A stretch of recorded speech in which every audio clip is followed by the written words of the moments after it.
Good morning everyone.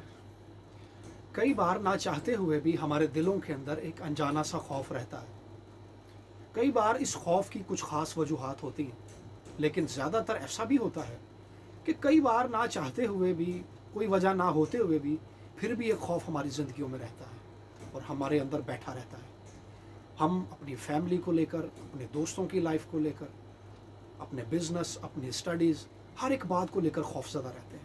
अगर हम किसी बात का आगाज़ कर दें, किसी काम को शुरू भी कर दें, तब भी ये खौफ हमारा पीछा नहीं छोड़ता। लेकिन मेरे अज़ीज़ों, आज एक बड़ी ख़ास बात मैं खुदा के पाक कलाम में से आपके साथ शेयर करना चाहता हूँ। ज़बूर 23 की पहली 4 आयत, यहाँ पर यूँ लिखा है, खुदावंद मेरा चौपान है, मुझे कमी ना होगी।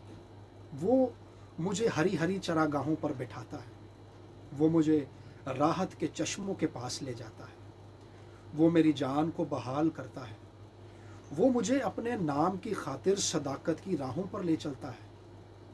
बल्कि खा मौत के साए की वादी से मेरा गुजर हो, मैं किसी बला से नहीं डरूंगा, क्योंकि तू मेरे साथ है। तेरे असा और तेरी लाठी से मुझे तसल्ली है। मेरे अज़ीज़ों, आज एक बार फिर से ज़रूरत है कि हम अपने ईमान को एक बार फिर से खुदावंद पर कायम करें।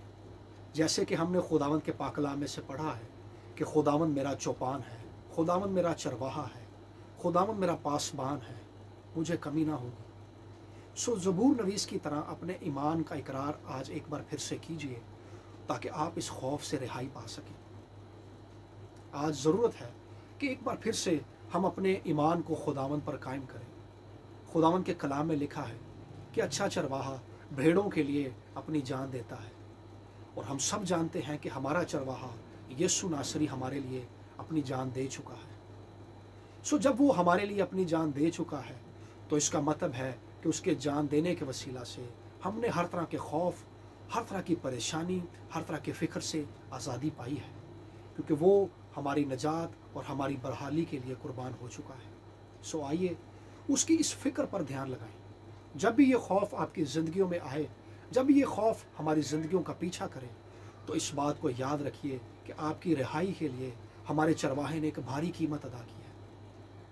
जब उसने हमारे लिए अपनी जान ही दे दी है, तो हमें इसके साथ बाकी चीज़ें क्यों ना देगा। सो इस बात को याद रखिए और खुदावंद की फ़िक्र को अपनी ज़िंदगी में अपना लीजिए, और आज एक बार फिर से अपने बिलीव को, अपने ईमान को, अपने ट्रस्ट को खुदावंद पर कायम कीजिए, क्योंकि इससे हमारी ज़िंदगियाँ इत्मीनान पाएंगी। और इस बात को याद रखिए कि वो मुझे राहत के चश्मों के पास ले जाता है। ज़िंदगी के अंदर राहत फ़कत हमारा चरवाहा यीशु नासरी ही हमें दे सकता है। इस बात से राहत पाइए और आज के दिन को फतहमंदी में गुजारिए।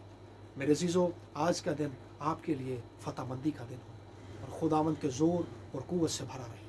खुदावंद आज के दिन में आपको बड़ी बरकत बख्शे। God bless you.